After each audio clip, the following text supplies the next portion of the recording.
제가 지난 주일날 청년부에서 이제 고별 설교를 드림으로써 이제 청년부 사역을 아, 공식적으로는 마무리를 했습니다. 물론 밥을 못 사준 청년들이 몇 명 남아 있기 때문에 또 밥을 사줘야 되는 그런 부담감은 있지만은 그런 청년들 외에는 웬만한 이제 공식적인 모임은 마친 것 같습니다. 근데 참 제가 청년부 우리 연동교회 와가지고 이제 교구 사역을 하다가 청년부 사역을 했는데 내가 몇 년 했지라고 생각을 해봤더니 회장이 그동안 저하고 활동했던 회장을 기억하니까 연도가 나오더라고요. 봤더니 저랑 함께했던 임원단 회장단 보니까 4명이 바뀌었더라고요. 그래서 내가 횟수로는 그래도 4년을 했구나 이런 생각이 들었습니다. 근데 예배를 이제 고별 설교라고 예배를 드린 다음에 청년들이 이제 저에게 많은 또 선물을 주었습니다. 선물이 무엇이었는가 했더니 롤링 페이퍼라는 것. 여러분들 학창 시절이나 수련회 때 가서 했던 기억이 있을 겁니다. 이렇게 덕담을 주로 나누는 것이죠. 그래서 각 셀별로 이것을 해가지고 저한테 줬는데 너무 많이 써 줘가지고 참 내가 많은 사랑을 받는구나, 과분한 사랑을 받는구나 라는 생각을 하게 되었습니다. 근데 제가 이거를 말씀드리는 이유 가운데 오늘 말씀과 연관을 시켜본다면은 여러분들이 이 자리에 나온 이유는 무엇입니까? 수요일이기 때문에 그냥 의무적으로 났다라기보다는 여러분의 마음 가운데 하나님께 나와 예배드리고 기도하고 찬양하고 주님을 만나고자 하는 마음이 가장 큰 동기라고 생각이 듭니다. 아멘이십니까? 예. 아멘이 늦는 거 보면 대부분 의무감으로 나온 게 아닌가 이런 생각도 드는데 의무감보다는 우리가 하나님을 만나는 것, 말씀 가운데, 기도 가운데, 찬양 가운데 그게 가장 큰 목적 아닙니까? 그것을 혼자 골방에서 하는 것이 아니라 공동체로서 함께 합심하여 기도하며 찬양하며 말씀 가운데 은혜를 누리는 것, 이것이 정말 중요한 일이라고 생각이 듭니다. 우리가 살아가는 이 삶 가운데 신앙인의 삶이라는 것은 영성의 생활이 뒷받침되어야 된다라는 생각을 해봅니다.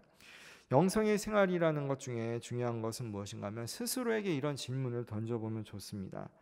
사람들은 나와 함께 있을 때 어떻게 느끼는 것 같은가? 나는 진정으로 깨어있는가? 내 안에 현존하시는 하나님 앞에 나는 깨어있는가? 일상에서 나의 행동을 나는 잘 드러내고 있는가? 이 세 가지 질문이 영성에 있어서 중요한, 나의 신앙생활에 있어서 중요한 질문이 됩니다. 근데 제가 서두에 청년부 생활을 얘기했던 이유 중에 하나는 첫 번째 질문 때문입니다. 사람들은 나와 함께 있을 때 어떻게 느끼는가? 근데 롤링 페이퍼 글들을 쫙 읽어봤는데 대부분은 거기다 설마 욕을 쓰겠습니까? 목사님에게. 근데 그런 일은 없는데 쓰다 보니까 너무나 솔직한 청년의 고백들이 저의 마음을 또 돌아보게 하고 내 사역을 돌아보게 한 모습이 있었습니다. 한 청년이 이런 글을 썼습니다. 목사님 누굽니다. 이렇게 시작하는 글인데 제가 연동교회 온 지 어느덧 2년 반이 되었으니까 또한 목사님을 뵌 지도 그 정도가 되었네요. 목사님을 처음 배웠을 때는 어느 정도 부정적인 선입견 같은 게 있었습니다. 그런데 목사님을 점차 겪어보고 함께 얘기하면서 진짜 제 생각이 많이 바뀐 것 같아요. 청년의 의견을 반영하고 받아들이시는 목사님을 보면서 겸손을 배우고 낮아짐에 대해서 알게 된 것 같습니다. 뭐 이렇게 쭉 글이 이어지는 것을 보게 되었습니다. 근데 제가 이거를 여러분들에게 롤링 페이퍼는 어차피 청년들이 다 알면서 쓰는 거기 때문에 비밀 편지가 아니기 때문에 제가 함께 나누게 되는데 저는 이 글을 보면서 내 자신의 첫인상이 그렇게 좋지는 않구나 이런 생각을 했는데 감사한 건 무엇인가 하면은 이런 부정적인 선입견이 있었으나 지내보니까 그래도 그나마 좀 괜찮은 사람인 것 같다 이런 얘기를 하는 것 같아서 참으로 반대로 쓰지 않은 것에 대해서 얼마나 감사한 생각이 들었는가라는 것이었습니다. 근데 이 질문은 저에게만 해당하는 것이 아니라 여러분 자신에게도 해당한다라고 저는 생각이 듭니다.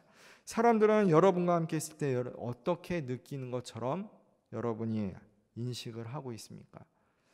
우리가 이 얘기를 좀 우화나 소설 가운데서 찾아본다면 그 크리스마스 캐롤이라는 작품에 나오는 구두쇠 스크루지 영감의 이야기를 생각해 볼 수 있습니다. 스크루지 영감은 어떻게 됩니까? 자기 조카인가요? 그 친척을 정말 그 구두쇠 인색하게 그 내쫓고 크리스마스 때 꿈 비슷한 환상 가운데 어떻게 합니까? 자기를 욕하는 그런 소리들을 듣게 되면서 또 그 악령들과 만나면서 깨어지는 모습이 있지 않습니까? 우리가 알다시피 또 역사적 가운데 중요한 인물 중에 한 명인 노벨이라는 사람을 기억해 볼 필요가 있습니다. 노벨하면 여러분이 그냥 떠오르는 건 무엇입니까? 노벨상밖에 기억을 안 하죠. 근데 이것은 참 이미지 메이킹에 성공한 예라는 생각이 듭니다. 알다시피 노벨이라는 사람은 다이너마이트로 돈을 많이 번 그 당시 사람이었습니다. 근데 어떤 일이 벌어졌습니까? 그 당시에 뉴스가 나오는데 그 팩트 체크를 안 한 뉴스가 나온 것이죠. 즉 자기의 부고 노벨이 사망했다라는 뉴스가 신문에 잘못 기재가 된 겁니다. 근데 그 글을 노벨이 놀라서 읽어봤더니 후대에 평가하는 모습이 어떤 것이었습니까? 그냥 돈 많은 그런 사업가고 인색하고 뭐 그런 글들이었겠죠. 그랬더니 그가 깨닫고 어떻게 합니까?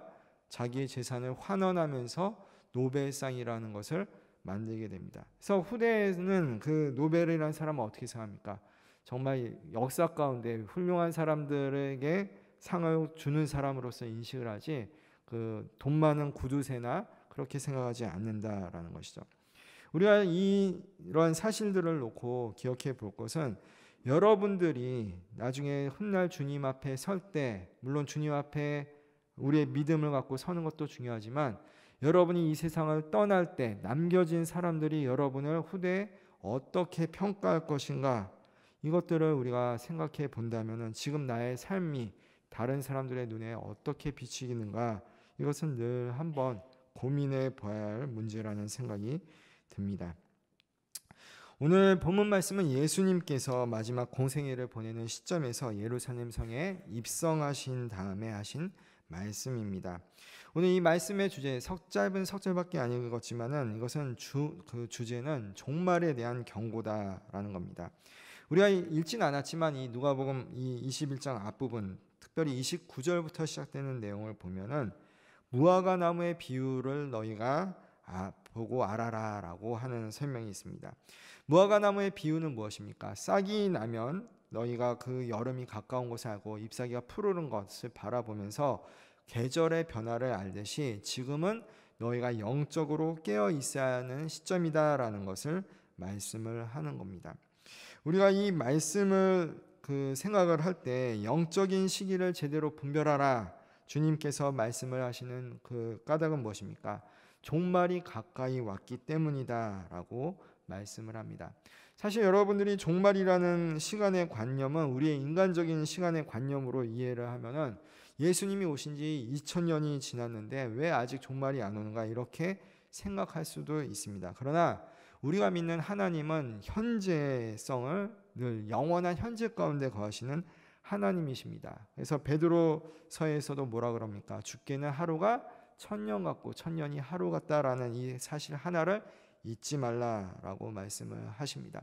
그 말은 인간적인 시간의 관념과 하나님의 시간과는 분명히 그 질적인 차이가 있다라는 것이죠.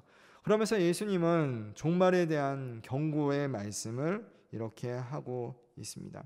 우리가 때마침 오늘 이 본문을 접하게 되는 시점이 언제인가? 우리가 사계절의 변화 가운데 월요일이 추분이 지났습니다. 23일이. 추분이라는 것은 무엇입니까? 낮과 밤이 24절기 가운데 같은 날입니다. 그래서 추분이 지나면서 낮은 점점 짧아지고 밤은 점점 길어지게 되는 것이죠. 즉 무더운 여름이 끝나고 점차 가을을 지나서 겨울로 가는 그러한 시간을 우리가 보내고 있습니다. 계절의 변화를 통해서 또한 무화과 나무의 변화를 통해서 사람들은 때가 지금 변하는구나라는 것을 아는 것처럼 영적으로 깨어서 지금 영적인 때를 분별하라라고 주님은 우리에게 말씀을 하고 계시는 겁니다. 그러면서 예수님은 오늘 본문 가운데 전 지구적인 종말에 대해서도 언급을 하십니다. 전 지구적인 종말이라는 것은 결국 마지막 때 예수님께서 재림하실 때 심판자로 오시는 예수님을 잘 맞이할 수 있는 준비를 하라라는 것입니다.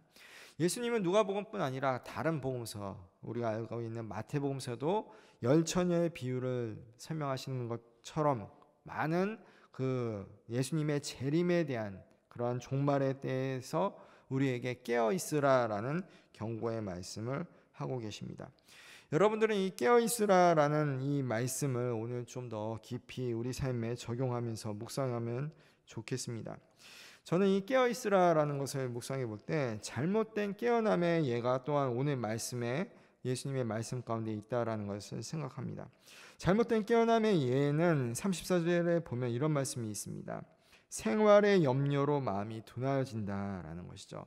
생활의 염려로 마음이 둔하여진다라는 것은 세상 일에만 몰두하는 것은 잘못된 깨어 있음입니다. 여러분들이 마치 사업하는 일이나 직장 일이나 가정 일로 인해서 밤을 새는 것을 주님은 너는 잘 깨었다라고, 잘 깨어 있다라고 말씀하시지 않는다라는 사실입니다. 또 하나 잘못된 것은 자기의 파괴적인 행동을 하는 모습입니다. 그 청소년기에 흔히 일어나는 일 중에 하나가 있는데 무엇인가 하면은 세상적인 불만이나 자기 자신에 대해서 자신감이 없고 자존감이 떨어지고 우울해지고 삶의 의욕을 잃으면은 하는 행동 중에 자해라는 것이 있습니다. 자해. 근데 자해는 자살 시도와는 또한 엄연한 차이가 있습니다. 근데 자해를 하는 청소년들의 그 얘기를 들어보면은 왜 자해를 하느냐라고 할 때 삶의 무의미에서 벗어나기 위해서 자해를 한다라는 겁니다. 무슨 말이냐면은 삶이 재미가 없고 나는 지금 죽은 것 같은 삶을 사는데 자해를 통해서 팔에다가 칼을 댈 때는 여기에다가 온 신경을 집중을 한다는 겁니다. 그때 나는 자해를 하면서 살아있음을 역설적으로 느낀다라고 얘기하는 거죠. 이런 파괴적인 행동 또한 깨어남의 잘못된 모습이다라는 생각이 듭니다. 또한 우리가 영적으로 깨어 있으라고 주님이 말씀하셨다고 해서 이 세상 가운데 너무나 금욕적인 삶을 사는 것, 이것 또한 바람직하지 않은 것 같습니다. 근데 우리가 오늘 말씀을 통해서 주님은 왜 우리에게 깨어 있으라고 말씀을 하십니까? 이 본문의 내용을 통해서 살펴보는 것은 마지막 때를 잘 준비하라라는 것이죠. 예수님이 오실 마지막 때를 잘 준비하기 위해서 너희는 깨어 있어라라고 얘기합니다. 이것을 다른 말로 하면은 종말론적인 신앙을 갖고 너희는 살아야 된다라고 말씀을 합니다. 우리가 믿음을 갖는다라고 하는 것은 종말론적인 신앙으로 살아가라라는 의미입니다. 왜 종말론적으로 우리는 살아가야 됩니까? 분명히 성경은 처음과 끝이 있음을 우리에게 알려주고 가르쳐주고 있기 때문입니다. 구약에 있어서 창세기를 보면은 노아의 때 노아 혼자 어떻게 합니까? 노아 그 가족만 그 산꼭대기에 열심히 방주를 만들었습니다. 사람들은 그 모습을 보고 비웃었습니다. 그러나 홍수가 일어나고 홍수 시판이 일어나고 살아남은 것은 그 방주 안에 들어간 노아와 그의 가족뿐이었습니다. 하나님의 말씀에 순종해서 깨어있는 자세의 모습이라는 것은 바로 이와 비슷하다라는 겁니다. 그러나 우리가 여기서 오해하지 말아야 되는 것은 예수님께서 이 말씀을 하신 의도가 우리를 겁주기 위해서가 아니라는 사실입니다. 성경에 보면 선지서의 말씀을 보면 우리가 참 두려움 가운데 경고의 말씀을 듣게 되는데 그 선지서도 따지고 보면 하나님의 사랑의 표현임을 우리는 알게 됩니다. 왜 하나님께서 그토록 강하게 경고의 말씀을 주십니까? 사랑하기 때문입니다. 마찬가지로 예수님께서 이 마지막 종말의 때 종말의 징조들 여러 가지 환난에 대해서 말씀하시면서 깨어 있으라라고 말씀하는 것도 우리가 두려움에 사로잡혀서 살기를 원하시는 것이 아니라 주님이 마지막 날 오시는 날을 기쁨으로 맞이하는 그러한 자세로 살아가라라는 의미입니다. 우리가 종말론적인 신앙을 갖고 산다라는 것에 있어서 여러분들이 오해를 하게 되면은 매일매일 순간이 언제 주님의 심판대 앞에 설까 두려워하면서 사는 것을 주님이 원치 않는다라는 것이죠. 오히려 그 반대로 언제 우리가 주님을 배울 수 있을까라는 기쁨 가운데 고대하면서 살아가는 것을 주님은 원하시고 이 말씀을 우리에게 하셨다라는 겁니다. 우리나라에 가끔 이제 외국의 유명한 연예인이나 또한 스타들이 오게 되면은 공항에 나가는 사람들이 있습니다. 그 사람들을 뭐라고 부릅니까? 팬이라고 부르죠. 팬 중에서도 공항에 나가는 팬을 뭐라고 부릅니까? 광팬이라고 부릅니다. 광팬. 예. 근데 요즘은 역전이 돼서 우리나라의 가수들, 흔히 말하는 K-팝 스타들이 외국에 나가면 어떻게 됩니까? 그 외국의 그 젊은 남녀들이 어떻게 합니까? 공항에서 우리나라의 K-팝 스타들을 맞이하기 위해서 몇 시간 동안 주치면서 막 그렇게 열광적으로 환영하는 모습을 보이게 되죠. 여러분은 그러한 모습을 문화적인 현상만 보는 것이 아니라 그러한 태도는 우리가 신앙인으로서 한번 생각해 봐야 한다라는 겁니다. 종말론적인 신앙을 갖고 살아간다라는 모습도 이와 비슷합니다. 언제 주님이 오실까라는 기대감과 또한 주님을 맞이할 그 소망, 그리고 주님을 배울 때 우리가 느끼게 되는 그것을 상상하면서 기쁨으로써 살아가는 것이 올바른 종말론적인 신앙의 태도다라는 겁니다. 네, 성도님들 가운데 이런 말씀을 보면은 이런 얘기를 하는 분이 있습니다. 아유, 종말론적인 신앙 갖고 살아야 되지만 내 자녀 빨리 장가 보내고 시집 보내고 그때 예수님이 오시면 좋겠어요 라던가 아니면 뭐 또 취업이 잘 되고 뭐 이런 얘기를 먼저 합니다. 근데 그런 것은 무엇입니까? 여전히 세상적인 것이 예수님의 오심보다 중요하다라는 것이죠. 무엇이 더 중요한가라고 얘기할 때 우리의 가치가 여전히 우리의 발이 세상을 향해 있다라는 것을 얘기하는 겁니다. 초대교회 얘기를 우리가 들어보면은 예수님께서 천국에 올라가신 모습 그대로 내가 너희에게 다시 오리라라는 말씀은 초대교회 성도들이 얼마나 신실하게 믿고 기다렸는가라는 것을 여러분이 잘 알 겁니다. 그리고 요한계시록의 마지막 부분은 어떻게 끝납니까? 마라나타, 아멘 주 예수여 어서 오시옵소서라고 또한 그렇게 간절히 주님을 고대하면서 말씀을 정리하는 걸 봅니다. 여러분의 신앙이라는 것은 여러분이 정말 주님을 사랑한다라고 고백을 한다면은 오늘이라도 당장 주님이 부르신 때 기쁨으로 주님을 맞이할 수 있어야 된다라는 겁니다. 깨어있음에 있어서 두 번째 우리가 기억해야 할 것은 무엇인가 하면은 오늘 34절의 말씀 너희는 스스로 조심하라. 그렇지 않으면 방탕함과 술 취함과 생활의 염려로 마음이 둔하여지고 뜻밖의 그날이 덫과 같이 너에게 임하리라. 이 말씀을 통해서 기억해야 할 것은 깨어 있어야 무엇입니까? 마귀와 세상의 사단의 권세의 노임에서 자유할 수 있다라는 겁니다. 여기 보면은 그날이 덫과 같이 임한다. 덫을 놓는 존재가 있다라는 것이죠. 누굽니까? 사탄, 마귀입니다. 주님께서는 깨어있으라라고 우리에게 말씀을 하실 때 뭐라고 말씀합니까? 베드로 후서에서도 너희 염려를 주께 맡기라. 이는 그가 너희를 돌보심이라. 근신하라 깨어라. 너희 대적마귀가 우는 사자같이 두루서 다니며 삼킬 자를 찾나니.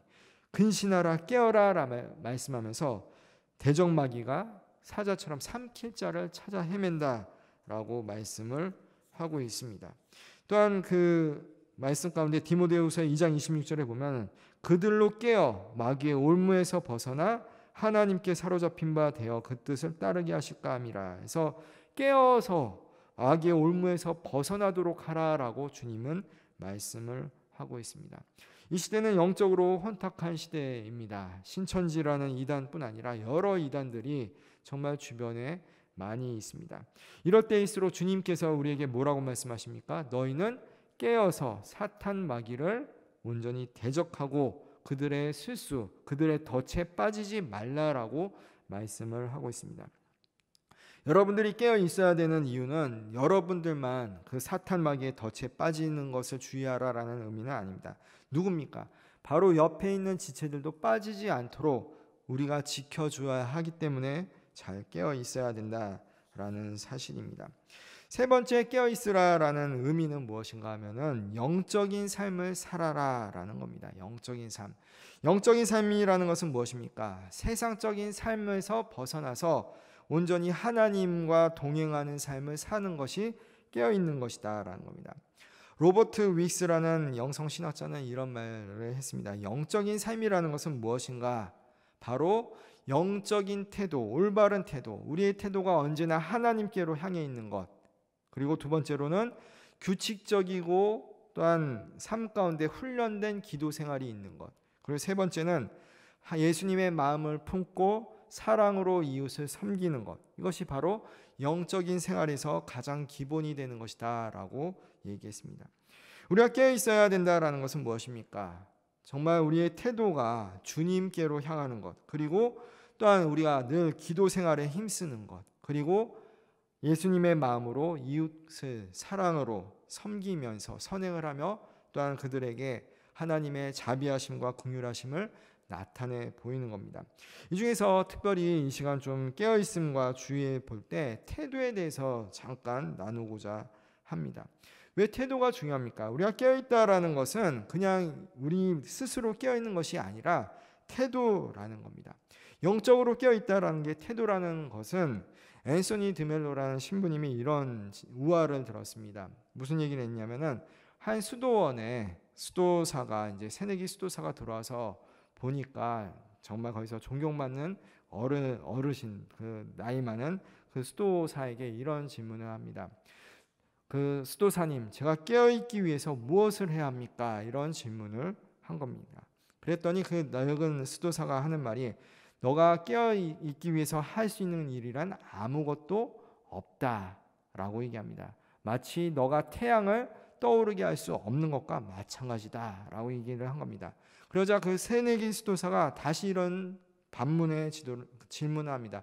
그렇다면은 제가 이 수도원에 와서 이토록 많은 영적인 훈련들을 하는 것은 무슨 의미가 있는 겁니까?